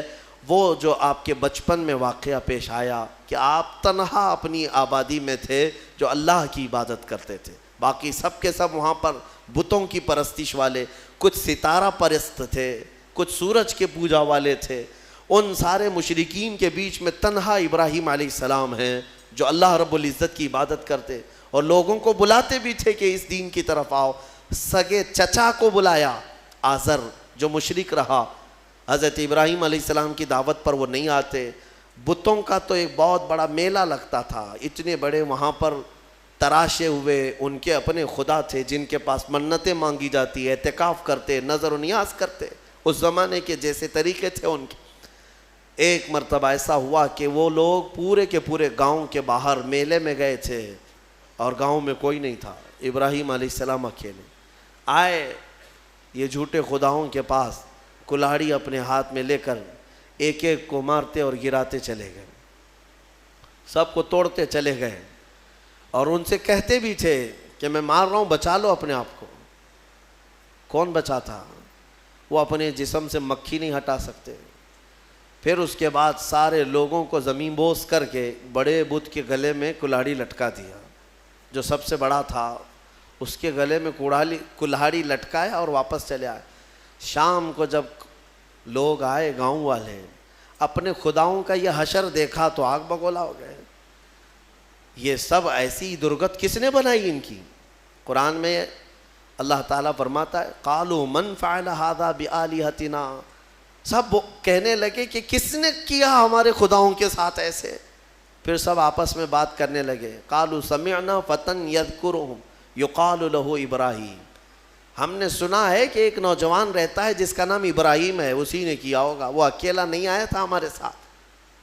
تو لوگوں نے کہا بلاؤ اس کو.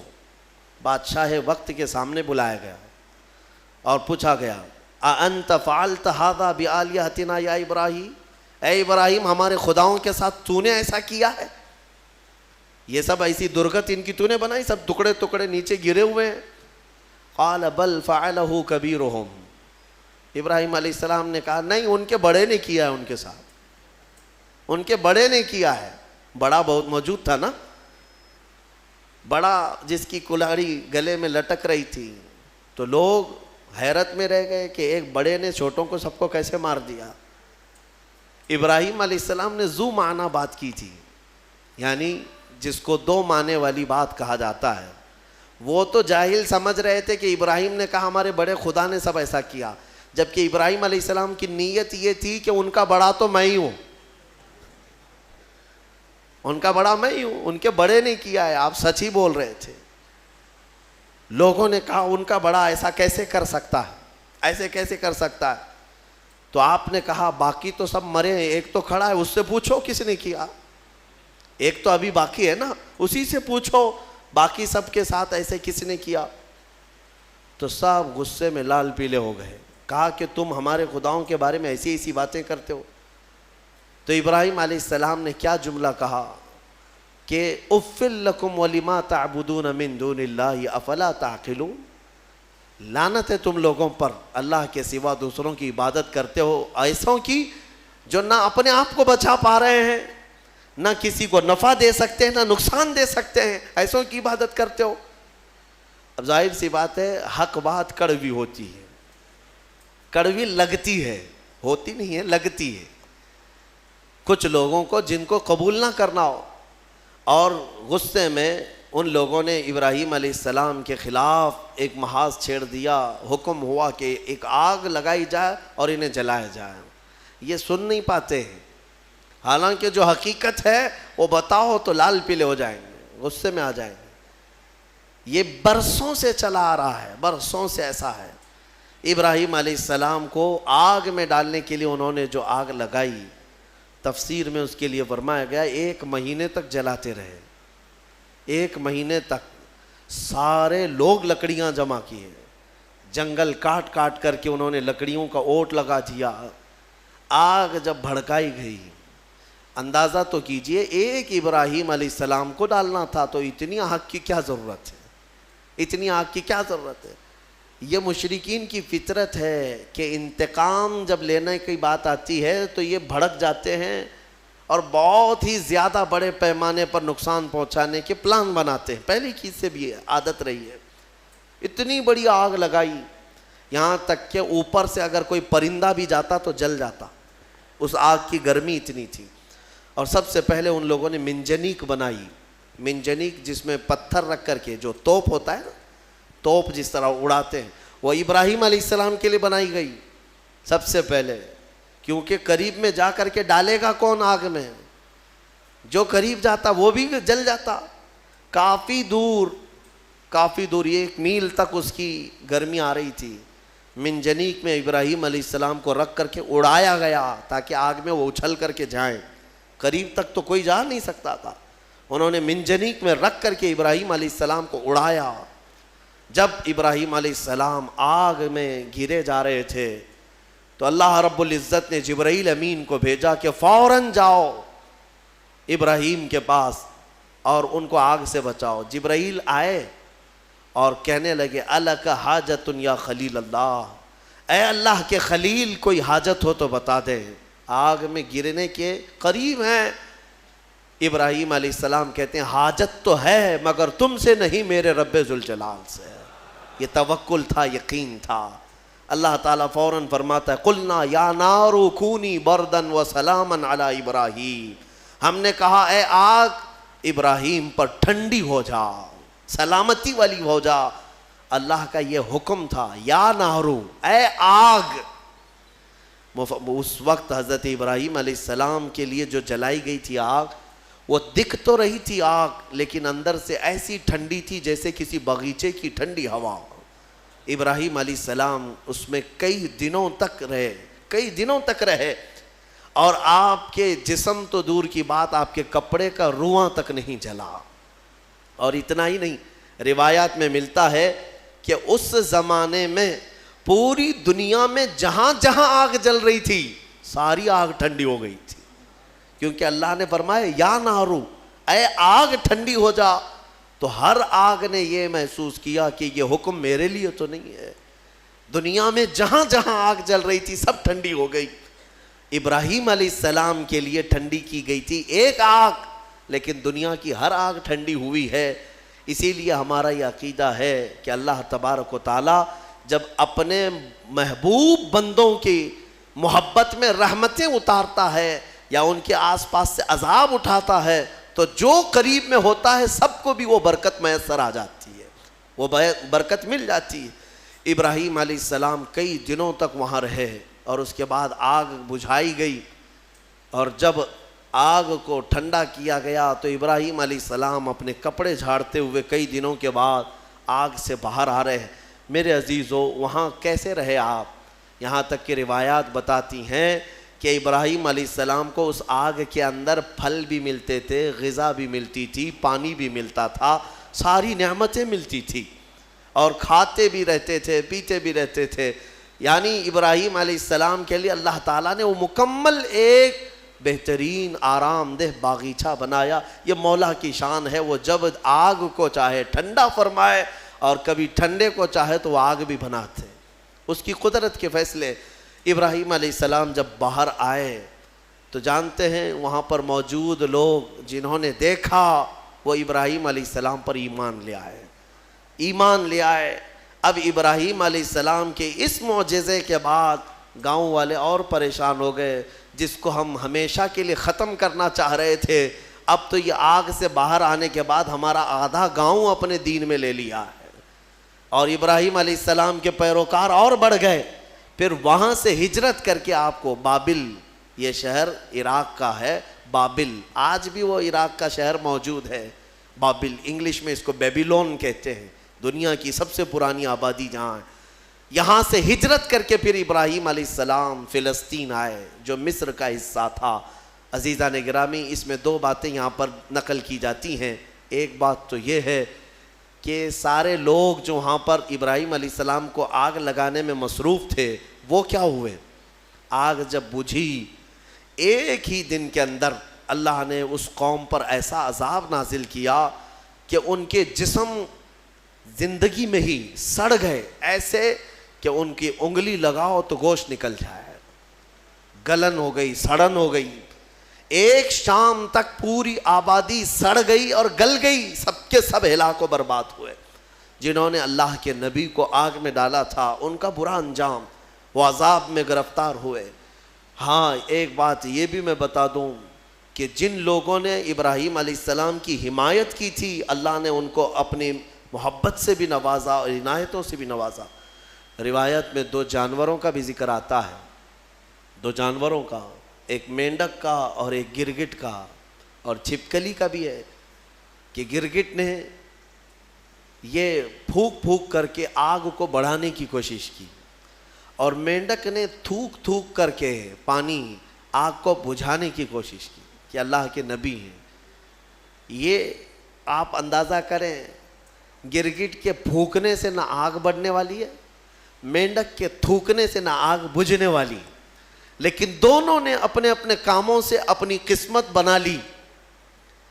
گرگٹ کی ہمیشہ یہ قسمت بن گئی کہ میرے آقا صلی اللہ علیہ وسلم نے فرمایا یہ گستاخ نبی ہے، جہاں اسے پاؤ مار ڈالو، اور ایک مار میں مارو تو زیادہ ثواب ہے اس کو.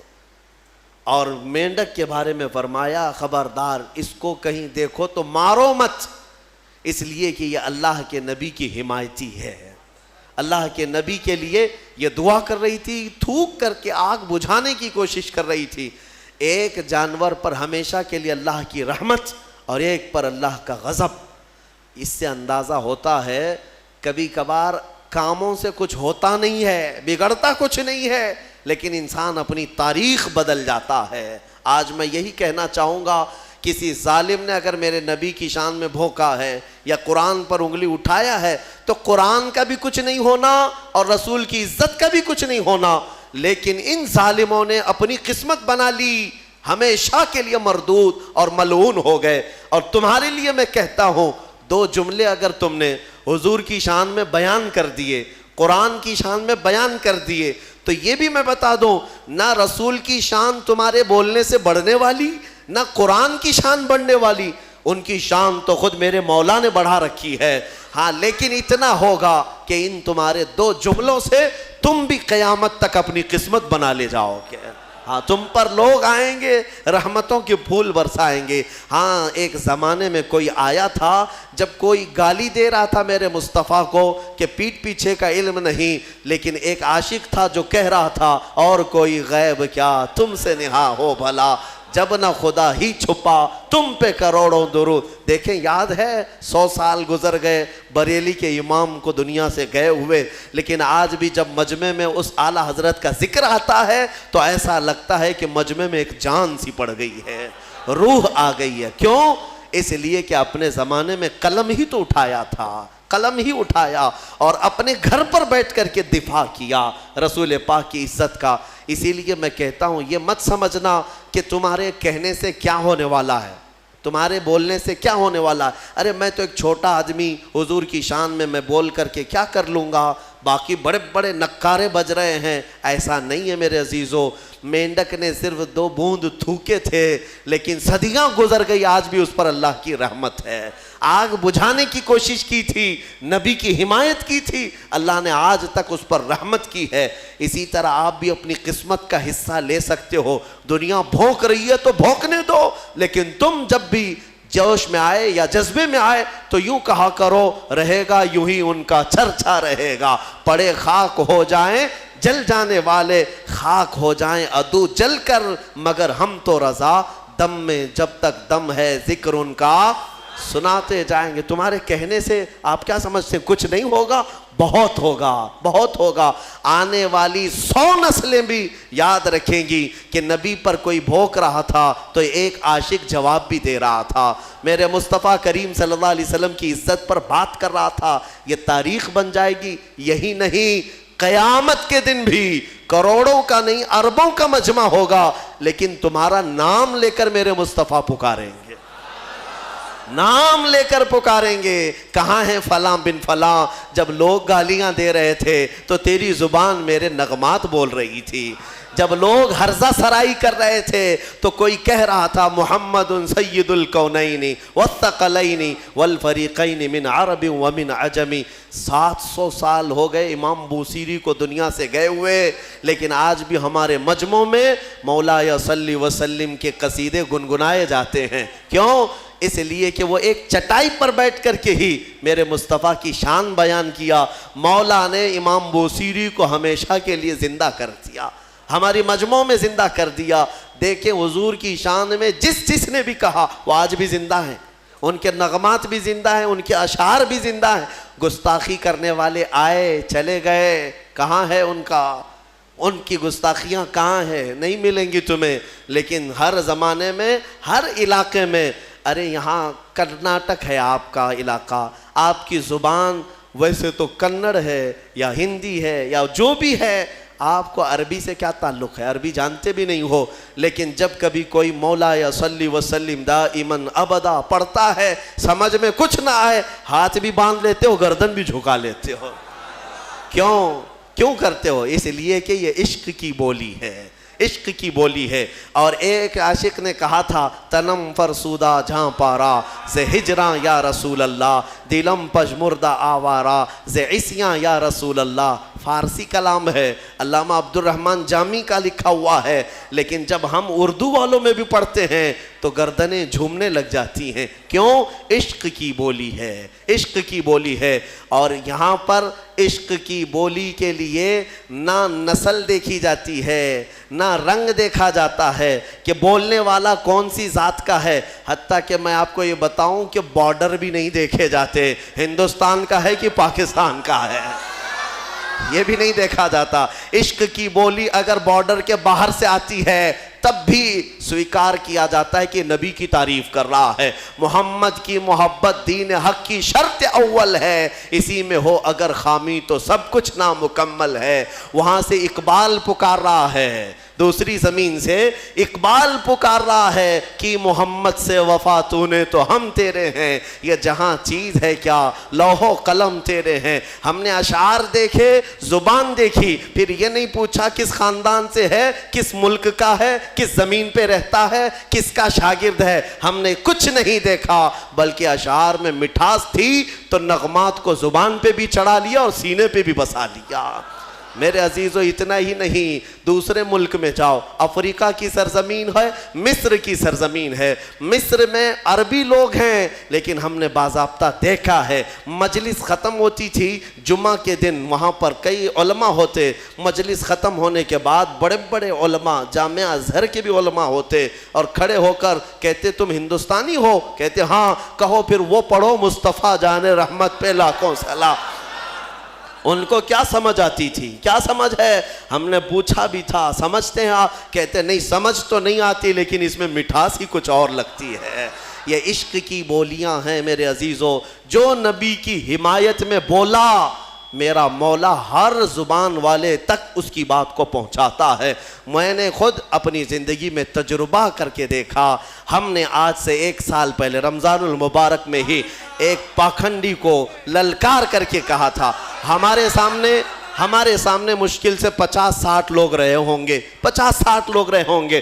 ہمارا یہ جذبہ تھا، ہمارا یہ درد تھا کہ نبی کی حمایت میں یہاں بیٹھ کر پکاروں گا، لیکن بعد میں مہینے بھر بعد پتہ چلتا ہے کہ نیوزی لینڈ والوں نے بھی سنا ہے، امریکہ والوں نے بھی سنا ہے، آسٹریلیا والوں نے بھی سنا ہے، افریقہ والوں نے بھی سنا ہے، ہر خطے والوں نے سنا ہے، ہر جگہ سے فون آئے، ہر جگہ سے لوگوں نے مجھے سراہا، تعریفیں کی اور داد دیا، دعائیں کی۔ میں یہ سوچنے پر مجبور ہوا ہبلی کی ایک چھوٹی سی مسجد میں بیٹھ کر اگر میرے مصطفیٰ کی شان بیان کرے تو نہ یہ انٹرنیٹ کا کمال ہے، نہ یہ فیس بک کا کمال ہے، بلکہ مولا رب العزت جب اپنے نبی کی حمایت میں اٹھنے والی آواز ہوتی ہے تو پھر ہر خطے کی زبان تک پہنچاتا ہے۔